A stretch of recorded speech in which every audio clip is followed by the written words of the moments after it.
I found out I'd been written out of my own life at 6:43 on a Tuesday morning, standing barefoot on a cold kitchen tile holding a letter that wasn't meant for me to see. The envelope was cream-thick expensive.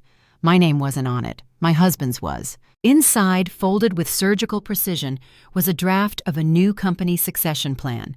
His signature sat at the bottom. My name appeared nowhere above it. Not as co-owner, not as beneficiary, not even as a courtesy mention, after 32 years of marriage. After I built that company beside him, line by line, invoice by invoice, sacrifice by sacrifice, I didn't scream, I didn't cry, I didn't confront him. I poured myself a cup of coffee I didn't drink and stood there listening to the house wake up around me. The refrigerator hummed, the clock ticked. The silence pressed against my ribs like it was testing for weakness. I was 61 years old, and in that moment, I realized something terrifying and clarifying at the same time. I had been excluded on purpose. My name is Eleanor Whitmore, and until that morning, I believed loyalty protected you. I was wrong. My husband Richard Whitmore and I built Whitmore Logistics from a rented office above a pawn shop in northern Illinois. I handled payroll when we couldn't afford an accountant. I negotiated contracts while pregnant with our second child. I answered phones, filed permits, smoothed over angry clients, and hosted holiday dinners for board members in a house that still smelled like fresh paint. Richard liked to tell people he was self-made. I let him, because that's what wives my generation were taught to do. Stand slightly behind, smile at the right moments, let the credit fall where it may as long as the family stayed intact. And for years it worked, or so I thought. Our 2 children grew up. Our daughter Melissa moved to California and built a life that didn't orbit us. Our son Daniel stayed close. Too close, if I'm honest. He joined the company straight out of business school, fast-tracked by his father, praised for instincts he hadn't yet earned. I noticed the shift before I could name it. Board meetings I wasn't invited to. Financial discussions held behind closed doors. Conversations that stopped when I entered the room. Just business stuff, Richard would say, not meeting my eyes. You don't need to worry about it. But I did worry, because women like me know the difference between privacy and erasure. The letter confirmed what my instincts had been whispering for years. Richard was planning to retire early, transfer majority ownership to Daniel, create a trust, restructure assets, and leave me with the house. Not the company I built, not the legacy I helped create, just the role I'd already outgrown. Later that evening, I placed the letter back exactly where I found it. I made dinner. I asked Richard about his day. I listened to him talk about growth projections and the next generation. I smiled when appropriate. Inside, something hardened. Betrayal doesn't always arrive with shouting or slammed doors. Sometimes it arrives wrapped in politeness, written in legal language delivered by the people who assume you'll never notice. That night, lying beside my husband while he slept easily, I stared at the ceiling and asked myself a question I'd avoided my entire life. If I disappeared tomorrow, who would notice? The answer came too quickly. They'd notice when the systems failed, when the accounts didn't balance, when the emotional labor vanished. But not me. And that was when the open loop formed sharp and insistent. If they could erase me quietly, what would happen if I let them believe they had succeeded? I didn't know it yet, but that letter wasn't the end of my story. It was the invitation. I didn't confront Richard. That's the part that surprises people when I tell this story now. But confrontation is for people who still believe the truth will change someone else's behavior. I was already past that. Instead, I started paying attention. Not emotionally, strategically. I watched how Richard spoke to Daniel in meetings, how Daniel deferred publicly but dominated privately, how decisions were framed as collaborative while power quietly shifted hands. I reviewed old files late at night, tax records, partnership agreements, emails archived and forgotten. I found my fingerprints everywhere, even where my name had been removed. I also found something else. A clause buried in the original incorporation documents. An emergency provision drafted decades ago by a cautious lawyer I barely remembered. In the event of unilateral restructuring without spousal consent, all founding contributions could be independently audited and contested. It wasn't a guarantee, but it was leverage. I didn't tell anyone what I'd found. Instead, I leaned into the role they expected. I became quieter, softer, easier to dismiss. I stopped attending optional events, let Daniel take over client dinners, praised his leadership in front of others. I played the aging wife, the supportive mother, the woman ready to step aside. People relax when they think you've accepted your place. That's when they make mistakes. At Thanksgiving, Richard announced his retirement timeline over dry turkey and forced smiles. He talked about legacy like it belonged to him alone. Daniel squeezed his father's shoulder, already imagining the corner office. No one asked for my thoughts. I carved the turkey with steady hands and said nothing. After dinner, my sister-in-law pulled me aside. "You okay with all this?" she whispered. I smiled. Of course, it's their time. The lie tasted bitter, but lies can be tools if you know how to use them. That winter, I scheduled a meeting with a lawyer 3 towns over. A woman in her late 50s with sharp eyes and no patience for sentimental nonsense. She listened without interrupting, reviewed the documents, raised one eyebrow. "They assumed you wouldn't fight," she said finally. "I'm not fighting," I replied. "I'm correcting the record." She nodded. "That's usually worse." By Christmas, Richard finalized the transition plan. By New Year's, Daniel was acting CEO in all but title. And by January, I had quietly begun the process of reclaiming everything they thought I'd given away. Not with shouting, not with tears, but with timing. Because karma doesn't rush. It waits until everyone is comfortably convinced they've won. And then it speaks in a language they can't ignore. By February, the illusion was complete. Richard had stopped asking my opinion altogether. Daniel had stopped pretending to value it. At home, conversations narrowed to logistics. Who would be home late? What needed restocking? Whether the snowblower had been serviced. I became furniture in my own marriage. Useful, silent, easily overlooked. And that was exactly where I needed to be. People reveal everything when they believe you're no longer a threat. Daniel started cutting corners. Small ones at first, rerouting contracts through a subsidiary he quietly controlled, signing vendor agreements without full board review. Nothing illegal on paper but sloppy, rushed. The kind of decisions made by men who've never had to clean up after themselves. Richard noticed but said nothing. He had already crowned his successor. Admitting doubt now would mean admitting he was wrong. I documented everything. Dates, times, emails forwarded to personal folders, notes taken by hand and scanned later. I didn't intervene when mistakes were made. I let them accumulate, because patterns matter more than incidents. The first crack appeared at the end of March. A long-standing client pulled out. No warning, no explanation, just a polite termination notice citing strategic misalignment. Daniel slammed his office door that afternoon. I heard him pacing, swearing under his breath. "It's nothing," he told Richard later. "They were old school anyway." I watched my husband nod, desperate to believe it. That night, I sat at the dining table and reviewed the client file. Daniel had altered delivery timelines without approval, promised margins we couldn't sustain, all documented, all traceable. I slept better than I had in months. By April, 2 more contracts faltered, cash flow tightened, vendors began asking questions, and suddenly my absence became noticeable. Accounts payable fell behind. Client relations grew colder. Holiday gifts went unsent. The quiet glue I'd provided for decades was gone, and no one knew how to replace it. Daniel tried to fix it with authority. Authority doesn't fix what care once held together. One evening, Richard finally asked, "Have you noticed things feel off lately?" I looked up from folding laundry. "I suppose transitions are hard." He frowned. "You don't think Daniel's in over his head, do you?" I met his eyes, held the silence just long enough to let doubt bloom, then said gently, "You raised him to be capable." That was all. I didn't lie. Capability and readiness are not the same thing. The lawyer called the following week. "We're ready when you are." "Not yet," I said. "Let it ripen." Revenge isn't about striking fast. It's about striking when the truth has nowhere left to hide.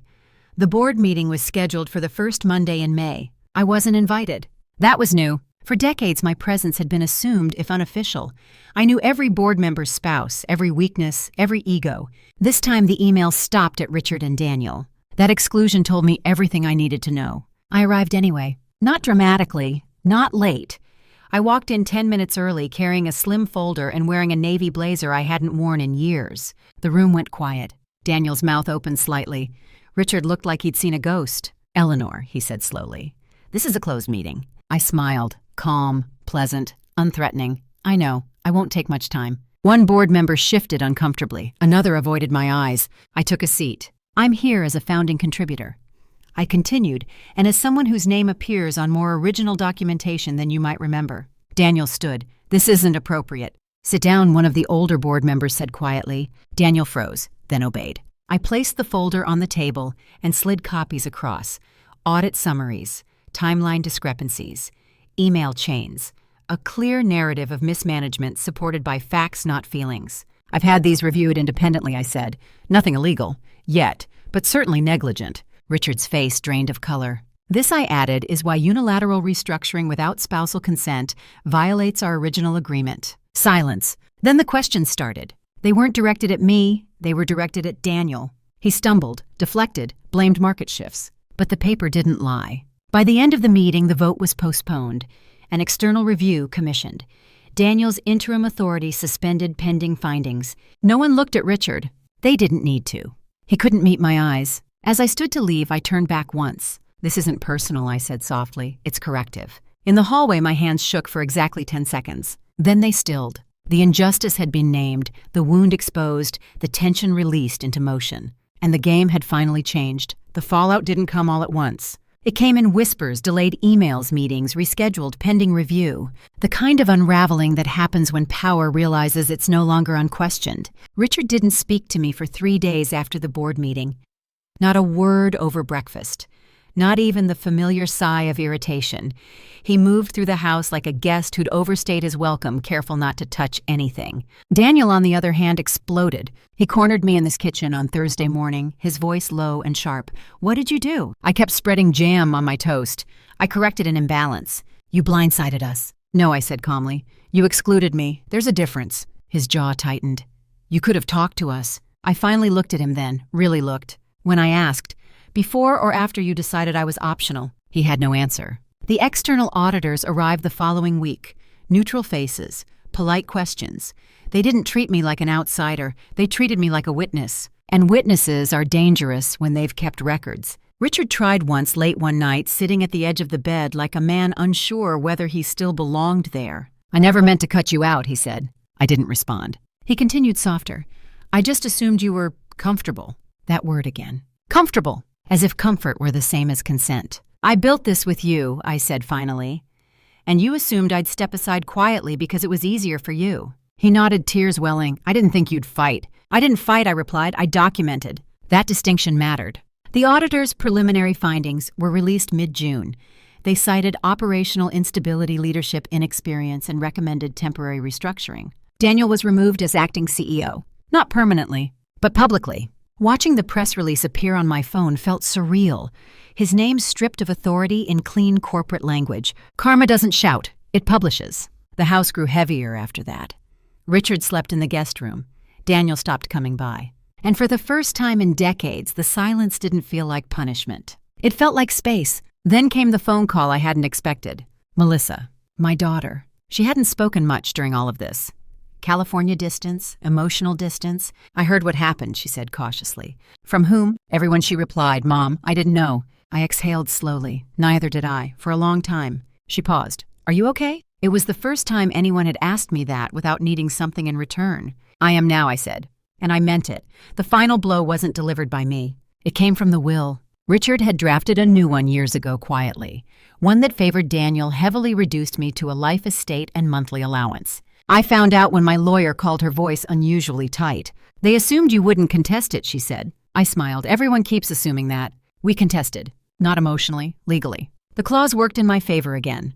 Founding contribution, marital asset, unilateral intent. The judge was a woman in her early 60s with tired eyes and no patience for entitlement. She read the documents carefully, asked sharp questions, let Richard speak until he tangled himself in assumptions. When she ruled, her voice was steady. "The court recognizes Mrs. Whitmore as a co-architect of the enterprise in question," she said, "and co-ownership reflects that reality." Just like that, the story shifted. I wasn't reclaiming something new. I was being acknowledged for something old. The revised settlement granted me equal ownership, decision-making power, and the option to sell my shares. Daniel didn't look at me as we left the courtroom. Richard did, but his eyes held regret, not anger. That was important. Because revenge fueled by regret ages better than revenge fueled by rage. I sold my shares 2 months later, not out of spite, out of release. I didn't need to run the company anymore. I didn't need to prove anything. The sale funded a life I'd postponed for decades. A small house near the coast, a studio with windows that faced the morning light, a schedule that belonged to me. The day I moved out, I packed only what I wanted. No trophies, no paperwork, just my name, my time, and my breath. Daniel sent one message. "I didn't think you'd leave." I typed back slowly. "You didn't think I could." And that was the truth he would have to live with. The injustice had been named, the wound had scarred, the tension had broken into clarity. And the next phase wasn't about punishment. It was about rebirth. Freedom is quieter than people think. There was no champagne toast the day I signed the final sale agreement, no triumphant phone calls, just the soft scratch of a pen against paper and the strange sensation of something uncoiling inside my chest. I moved into the coastal house in early autumn. White siding, salt-stained windows, a narrow porch that creaked when I walked across it. Nothing extravagant, nothing symbolic, just mine. The first week I kept expecting someone to need me. An email asking where a file was, a call about a forgotten password, a message framed like concern but shaped like a demand. None came. That silence was the real withdrawal. When you've spent decades being necessary, uselessness feels like grief before it feels like relief. I filled my days slowly. Morning walks along the shoreline, coffee drunk while it was still hot, books I'd bought years ago and never opened because someone always needed dinner by 6. At night, the house made unfamiliar sounds. Wind in the eaves, pipes settling. I slept lightly, half expecting to wake and realize this was temporary. It wasn't. Richard called once. I let it ring. Then again a week later. I answered that time. He sounded older, smaller. I didn't know who I was without the company he admitted, without you holding everything steady. I leaned against the kitchen counter and watched the ocean through the window. That was never my job alone. I know, he said. I know that now. Knowing after the damage is done is a lonely kind of wisdom. Daniel didn't call, but I heard about him. Leadership coaching. A demotion framed as mentorship. Colleagues who once praised his instincts now questioned his judgment. Consequences have a way of rearranging reputations. One afternoon, a letter arrived from the company's new board chair. A formal thank you. A line acknowledging my foundational role. It should have felt vindicating. Instead, it felt late. I folded the letter and placed it in a drawer. Validation loses its sweetness when it arrives after you've already healed. The real shift came in November. I was at the local community center signing up for a ceramics class. Something with my hands. Something that could crack without ruining my future. The woman behind the desk glanced at my form. Emergency contact. I hesitated. For decades, the answer had been automatic. I wrote my own name. Walking home, that small act hit harder than any courtroom victory. I was no longer a backup character in someone else's life. I was the point of contact. That night I dreamed of the company for the first time since leaving. But in the dream, it wasn't a building or a brand. It was a machine that ran without noticing who kept it oiled. And I was finally watching it from the outside. The confrontation came when I least expected it. Not in a boardroom, not through lawyers, not during a holiday designed to force forgiveness. It came on a rainy Tuesday in December. Daniel stood on my porch, soaked jacket clutched like he'd arrived without a plan. He looked thinner, older.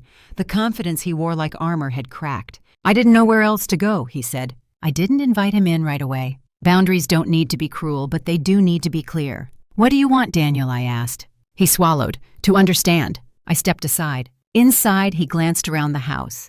The pottery on the shelf, the single armchair by the window, the absence of excess. This feels calm, he said. It is, I replied, because nothing here requires me to disappear. We sat at the small table, no coffee, no ceremony. I thought success meant control, he said finally. I thought if I took over fast enough, I'd earn the right to everything. And me, I asked. He looked down. I thought you'd always adjust. There it was. Not malice, assumption. The most dangerous betrayal of all. You didn't lose the company because of me, I said quietly. You lost it because you skipped the part where you learn humility. He nodded, tears tracking down his face. I'm scared, he admitted. I don't know who I am without the title. I watched him carefully. This wasn't my moment to rescue him. It was his moment to stand alone. I can't give you back what you lost, I said. But I can tell you this, you didn't break me. You revealed me.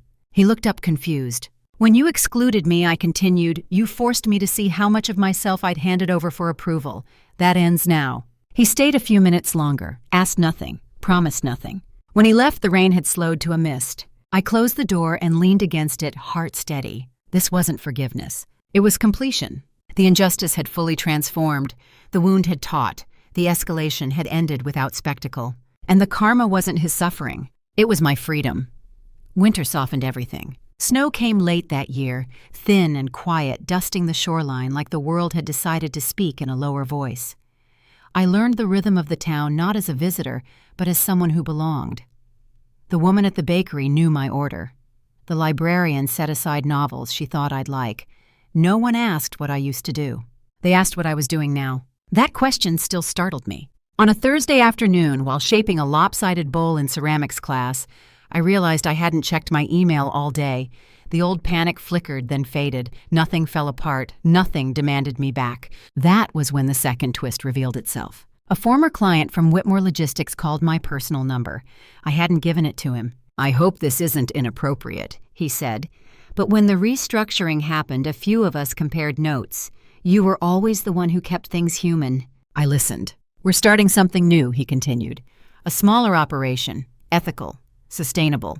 We'd like you on the advisory board." I laughed softly. "I'm retired." "We're not asking you to run anything," he said, "just to be seen." The irony landed gently, not cruelly. I agreed to think about it. That night I walked the beach and considered how revenge stories are supposed to end. With someone broken, with someone begging, with a dramatic reversal of power. But real karma is subtler. It doesn't always punish the villain. Sometimes it restores the witness. I accepted the advisory role a week later. 2 meetings a month, clear boundaries, real respect. Richard heard through mutual contacts and sent a message. "You were always the heart of it." I didn't reply. Some realizations don't require acknowledgement. Daniel sent another message in January.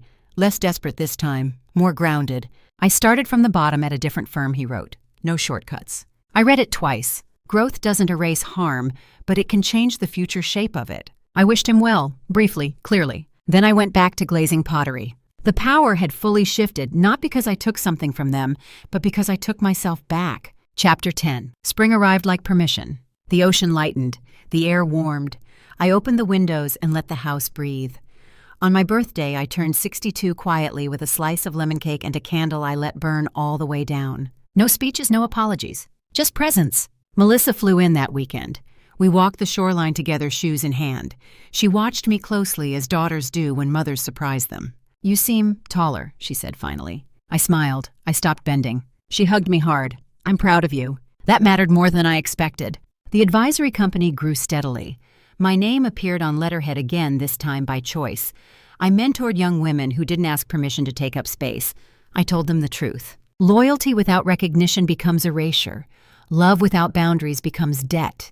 And silence, when chosen, can be power. The final release came in June. Richard signed the divorce papers without contest. Fair terms, clean lines, a note at the bottom in his handwriting. "I'm sorry I mistook your strength for compliance." I folded it once and let it go. On a warm evening near midsummer, I sat on the porch and watched the tide move in and out, steady, unapologetic. I thought about the woman I had been, the one who believed endurance was virtue, the one who thought being needed was the same as being loved.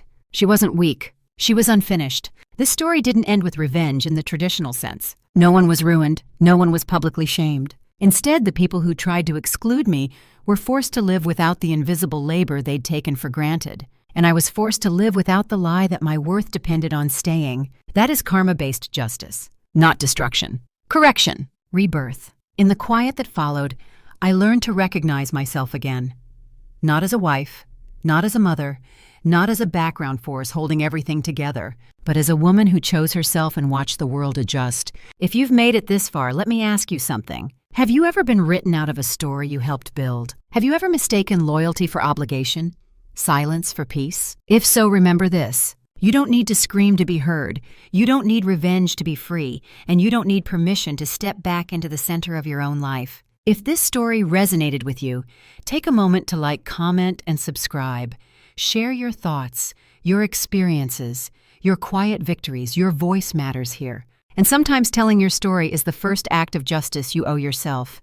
The reckoning didn't arrive with drama. It arrived with a phone call I almost didn't answer. The number was unfamiliar, the kind of call that usually carried bad news or nothing of consequence. I let it ring once, twice, then picked up while standing at the kitchen window watching gulls circle the water like they had nowhere else to be. "Mrs. Whitmore," a woman asked. Calm, professional. "My name is Susan Hale. I'm the compliance officer for Whitmore Logistics." I closed my eyes. "Yes," I said. "We're conducting a follow-up review connected to the earlier audit. Your name came up repeatedly as a reference point for how operations used to function." "Of course it did." She continued. "Several irregularities surfaced after your departure. Not illegal, but deceptive. Vendor favoritism. internal pressure to redirect contracts, decisions that benefited individuals rather than the company. Daniel, Richard, the inheritance they tried to protect had rotted from the inside. We wanted to ask if you'd be willing to provide a formal statement, she said. Not as retaliation, as context. I considered the weight of that request. For years I had been the context, unacknowledged, uncredited. Now they wanted my voice to complete the picture. I'll provide a statement, I said finally, but I won't speculate. I'll only speak to what I personally witnessed. That's all we're asking, she replied. After the call, I sat down slowly. This was the last thread. Not vengeance. Closure. I spent the afternoon writing dates, processes, decisions, where systems broke after I was excluded, how oversight disappeared when authority replaced collaboration. I didn't accuse. I described. That night I slept deeply. 2 weeks later, the news spread quietly. Not headlines, not scandal, just a restructuring announcement. Leadership changes. A reassessment of trust structures. Daniel was officially removed from any executive pathway. Richard stepped down entirely. No one called me to celebrate, and I didn't need them to, because the truth had spoken without me raising my voice. At the advisory firm, a young woman I mentored asked me during lunch, "How did you know when to stop giving?" I thought for a moment. When giving started costing me my name, I said. She nodded, eyes wide. Some lessons land harder when they're lived. That evening, as the sun sank low over the water, my phone buzzed with a final message from Richard. "I see it now," he wrote. "I just wish I'd seen it sooner." I typed nothing back. Some acknowledgments don't require response. They require acceptance and distance. And I had both. There is a moment after every long storm when the world feels oddly clean. Not fixed. Not perfect. Just honest. That's where I found myself that summer, sitting on the porch with bare feet on weathered wood, a notebook open on my lap, writing not because I needed to explain anything, but because I wanted to remember who I had become. I no longer measured days by usefulness. I measured them by intention. Mornings were for walking. Afternoons for mentoring calls or painting. Evenings for quiet dinners, and the kind of silence that doesn't demand justification. Daniel sent one last message in August. "I'm in therapy," he wrote. Not to get anything back, just to understand how I learned to overlook people who loved me. I stared at the screen for a long time. Then I replied with one sentence. "I hope you learn to see before you lead." That was it. Not forgiveness. Not punishment. Truth. Melissa visited again in early fall. We cooked together, laughing over burned edges and old stories. She watched me move through my home, comfortable, unhurried. "You're different," she said softly. "I'm finished," I replied. She smiled. "I like this version." So did I. On the anniversary of the day I found that letter in my kitchen, I did something symbolic but private. I took the old incorporation documents I'd kept all those years and recycled them, not shredded in anger, not preserved like relics. Returned to paper, returned to past. Because my identity was no longer tied to what I'd built for others. It was rooted in what I'd reclaimed for myself. This wasn't a revenge story the way people expect. No shouting matches, no courtroom speeches, no public humiliation. Just karma doing what it does best when given time. Rebalancing. The people who excluded me lost the invisible support they assumed would always exist. The systems they rushed to control exposed their weaknesses. The silence they mistook for consent became the space where I rebuilt. And me, I gained something far more valuable than vindication. I gained myself. So if you're listening to this and something in your chest feels tight, let me say this directly to you. If you've been carrying everyone quietly, if you've been shrinking so others can stand taller, if you've been loyal to people who never learned to be grateful, you are not required to disappear to keep the peace. You are allowed to step back. You are allowed to choose clarity over comfort. You are allowed to let karma do the work while you walk away intact. If this story resonated with you, I invite you to like, comment, and subscribe. Share your thoughts below. Tell us where you recognized yourself, where you felt seen, where you're ready to reclaim something that was quietly taken from you. Your story matters, and sometimes the most powerful revenge is living so fully that the people who erased you are forced to remember you existed.